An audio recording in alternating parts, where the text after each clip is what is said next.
السلام علیکم ورحمۃ اللہ وبرکاتہ۔ اعوذ باللہ من الشیطان الرجیم۔ سورۃ النور مدنیہ، سورہ نور مدنی صورت ہے۔ مدنی صورت سے مراد، جیسا کہ پہلے میں نے آپ کو بتایا تھا، وہ صورتیں ہوتی ہیں۔ صورتوں کی دو اقسام ہیں، مدنی اور مکی۔ عموماً ہم یہ سمجھتے ہیں یا یہ جانتے ہیں کہ مکی صورتیں وہ صورتیں ہیں جو مکہ میں نازل ہوئی ہیں، اور مدنی صورتیں وہ صورتیں ہیں جو مدینہ منورہ کے اندر نازل ہوئی ہیں۔ لیکن در حقیقت یہ وہ صورتیں ہیں جو مکی وہ صورت ہے جو ہجرت سے پہلے نازل ہوئی ہے، خواہ وہ طائف کے اندر نازل ہو یا کسی بھی مقام پر، اور مدنی وہ صورت ہے جو ہجرت کے بعد نازل ہوا کرتی تھی۔ اب سورۃ نور بھی ہجرت کے بعد نازل ہوئی ہے۔ مکی اور مدنی صورتوں کا ایک تضاد یہ بھی ہے کہ ان کے اندر مکی جو صورتیں ہیں ان کے اندر آخرت کے احکام، واقعات انبیاء کے، ان کی زندگی کے مسائل، آزمائشیں وغیرہ، لیکن جو مدنی صورتیں ہیں ان کے اندر اعتقاد، نظریہ اور اس کے علاوہ احکام و مسائل بہت زیادہ بیان کیے گئے ہیں۔ اس صورت کے اندر بھی ہم بہت سے انشاءاللہ احکام پڑھیں گے، قرآن کیا کہتا ہے یہ بھی جانیں گے،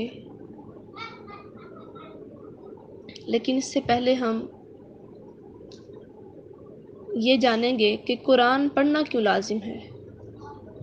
ایک انسان کی زندگی قرآن کے بغیر کیسی ہوتی ہے اور قرآن کے ساتھ کیسے ہوتی ہے۔ آج کا دور فتنوں کا دور ہے۔ انسان ان فتنوں سے لڑتا ہے، مصائب، مشکلات، رکاوٹیں، پریشانیاں، مشکلیں، غم، تکالیف، اذیت، تلخیاں، یہ سارا کچھ انسان کو اپنے گھیرے میں لیے ہوئے ہوتی ہیں۔ اب عموماً لوگ کیا کرتے ہیں، پہلی بات تو یہ کرتے ہیں کہ اللہ کو ہم ہی ملے تھے۔ نعوذ باللہ، ایسا نہیں کہنا چاہیے۔ یہ اللہ کی حکمت میں، تقدیر میں ہم مداخلت کر رہے ہوتے ہیں۔ اللہ کو علم ہے کہ اس نے کس بندے کو کس حال میں رکھنا ہے اور کس قدر رکھنا ہے۔ اگر ہم یوں کہتے ہیں تو ہم اپنے رب کی ناشکری کر رہے ہوتے ہیں۔ اس کے علاوہ اگر ہم قرآن نہیں پڑھتے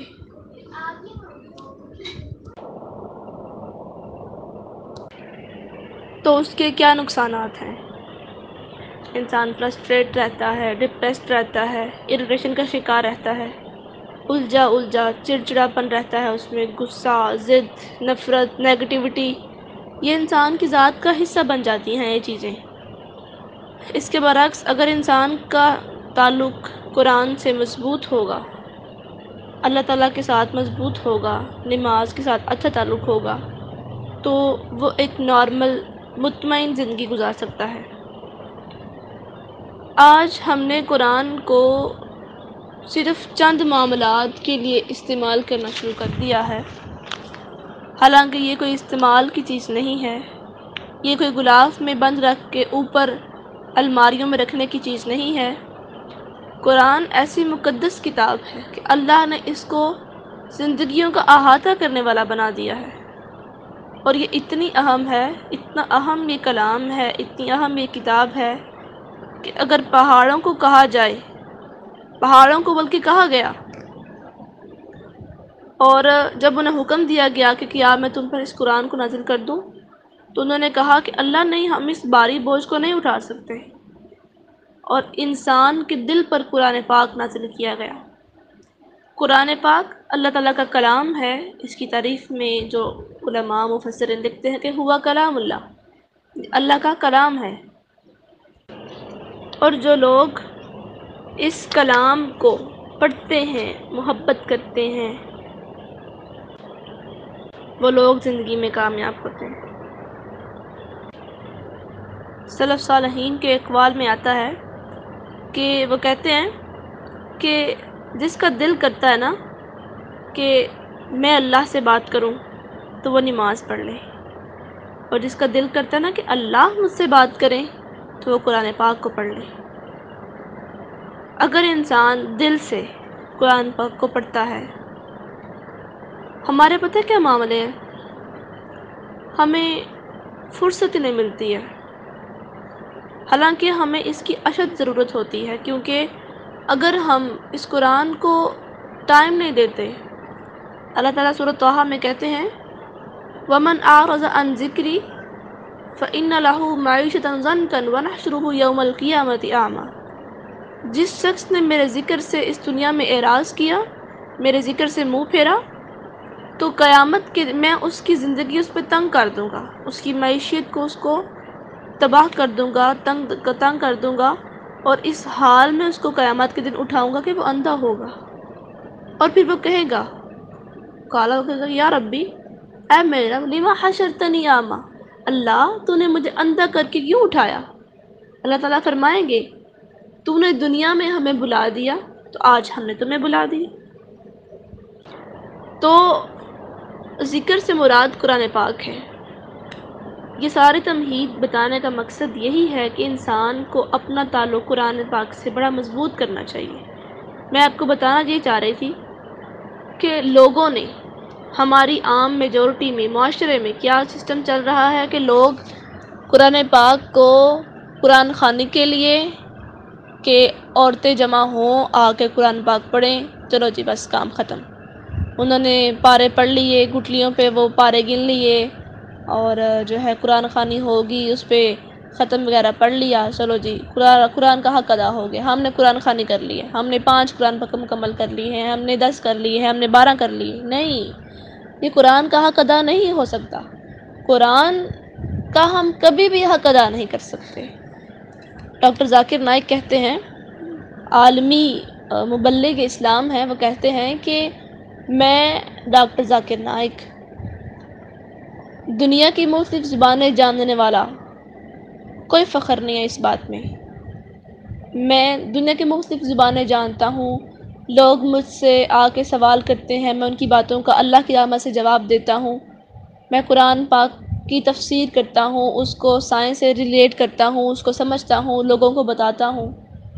میں نے اتنا علم پڑھا ہے، اتنے علوم سیکھے ہیں، اتنے مذاہب کو پڑھا ہے، تقابل ادیان میرا پیشن رہا ہے، میں نے اس علم کو سیکھا ہے، پڑھا ہے، لیکن میں ڈاکٹر ذاکر نائک بھی ایک ادنا سی مخلوق ہوں اس قرآن کے آگے۔ جیسے ایک سمندر میں ایک چھوٹا سا پتھر پھینک دیا جائے تو سمندر کو کوئی فرق نہیں پڑتا، اس طرح قرآن پاک بھی ایک سمندر ہے کہ انسان جتنا اس میں ڈوبتا جائے گا وہ مزید اس میں گہرا جاتا جائے گا، جتنا اس میں غوطہ زن ہوگا وہ اس میں مزید گہرا ہو جائے گا، اور انسان زندگی میں سیکھتا ہی تب ہے جب اسے تکلیف ہوتی ہے، خوشی میں کوئی انسان کبھی نہیں سیکھتا۔ انسان کو تجربہ ہمیشہ غم دیتا ہے، تکلیف دیتا ہے، اور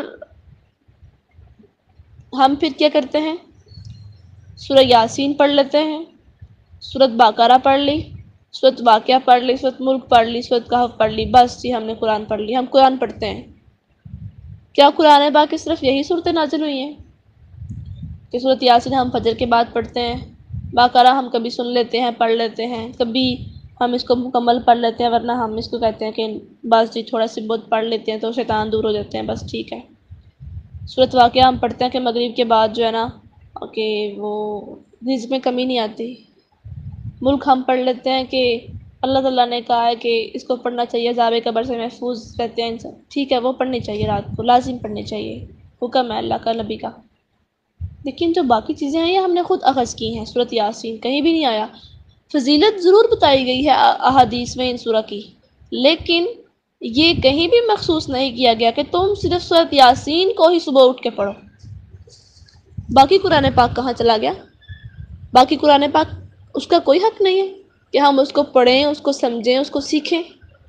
حدیث میں آتا ہے کہ جس شخص نے 5 آیات ترجمے کے ساتھ، فہم کے ساتھ، سمجھ کے پڑھی، گویا کہ اس نے لال اونٹ کی قربانی کی ہے، یعنی کہ اس کو قربان کرنے کا جو ثواب ہے اتنا اس انسان نے ثواب کما لے جس نے 5 آیات بھی قرآن پاک کی سمجھ کے پڑھی ہیں۔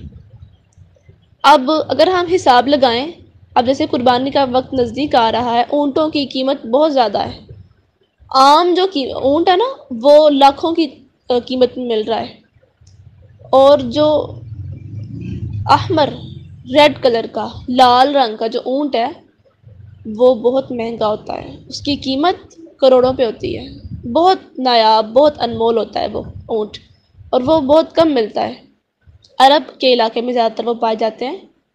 تو اللہ تعالیٰ نے بغیر اتنا سرمایہ خرچ کرنے کے انسان کو اتنی آسانی کے ساتھ وہ ثواب دے رہے ہیں جو انسان کر بھی نہیں رہا مشکل سے۔ کیا ہمیں 5 آیات بھی پڑھنا مشکل ہے کہ ہم قرآن پاک کو پڑھ لیں؟ اور حدیث میں قرآن پاک سورۃ بنی اسرائیل میں اللہ تعالیٰ کہتے ہیں کہ فجر کے وقت قرآن پاک کو پڑھو کہ اس وقت کا قرآن پڑھا گیا حاضر کیا جاتا ہے، یعنی کہ اس وقت قرآن پاک پڑھا گیا بڑا فائدہ مند ہوتا ہے۔ اللہ تعالیٰ اس بندے کی بڑی فضیلت اور اہمیت بیان کرتے ہیں جو اس وقت قرآن پاک کو پڑھتا ہے۔ اس لیے میری پیاری بہنیں، ہم سب کو چاہیے کہ ہم قرآن پاک کو سمجھ کر پڑھیں۔ اس کا حق ادا تو ہم کبھی نہیں کر سکتے، لیکن کوشش تو کر سکتے ہیں کہ ہم اپنے رب سے تعلق جوڑیں، اور یقین کریں جو قوم جو مذہب جس انسان نے کسی بھی انسان نے کسی مرد نے کسی عورت نے یہاں تک کہ کسی نوجوان بچی نے اپنی نوجوانی کے اوائل وقت میں ہی اس قرآن پاک کو تھام لیا تو یقین کریں وہ کامیاب ہو جائے گا، اس کی زندگی سنور جائے گی کہ قرآن اس کو پازیٹیو کر دے گا۔ نیگیٹیوٹی، غصہ، ضد، اناد، حسد، دشمنی، نفرت، یہ سب کچھ اس کی ذات کا حصہ کبھی نہیں رہیں گے۔ اس کی جگہ حلم، بردباری، صبر، تحمل اس کی زندگی کا حصہ ہوگا۔ وہ جذباتی نہیں ہوگا، وہ اپنے معاملات کو درست رکھنے والا ہوگا۔ اور قرآن جو پڑھتا ہے نا اسے لاگو پتہ جاتا ہے کہ وہ کچھ پڑھ رہا ہے، وہ فیل کرتا ہے کہ وہ کوئی نیا کام کر رہا ہے زندگی میں۔ اس لیے آج سے اپنے آپ سے اور اللہ سے عہد کریں، یہ وعدہ کریں کہ ہم چاہے تھوڑا سا لیکن شروع سے قرآن پاک کو شروع کریں گے۔ چند آیات پڑھ لیں، نہیں ٹائم 2-3 آیات پڑھ لیں، 5 پڑھ لیں، 6 پڑھ لیں، رکوع پڑھ لیں، 1 پیج پڑھ لیں، لیکن پڑھیں تو صحیح۔ اس کو ترتیب سے روزانہ کی بیس پہ آپ پڑھنا شروع کریں۔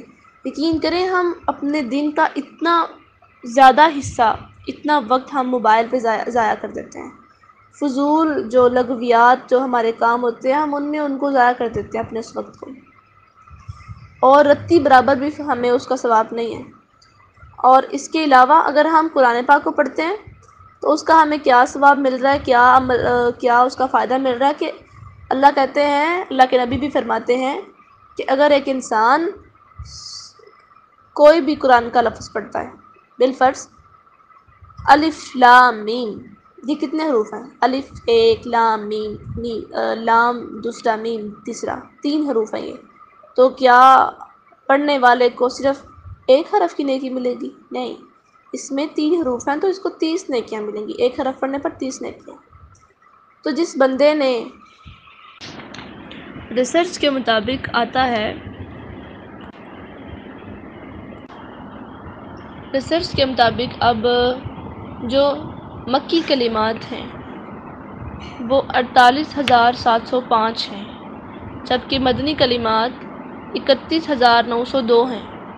الف لام میم یہ ایک کلمہ ہے، ذالک الکتاب، ذالک یہ بھی ایک کلمہ ہے، اس کے اندر حروف جو ہیں وہ الگ ہوتے ہیں، اور مکی حروف جو ہیں وہ ان کی تعداد ریسرچ کے مطابق آتی ہے 20,07,242 مکی حروف ہیں۔ مکی حروف کیا ہوتے ہیں؟ الف الگ، ذال الگ، با الگ، یہ الگ الگ جو ہوتے ہیں ان کو حروف کہتے ہیں، اور جو حروف مل کر ایک کلمہ بنتا ہے اس کو ایک جملہ کہتے ہیں۔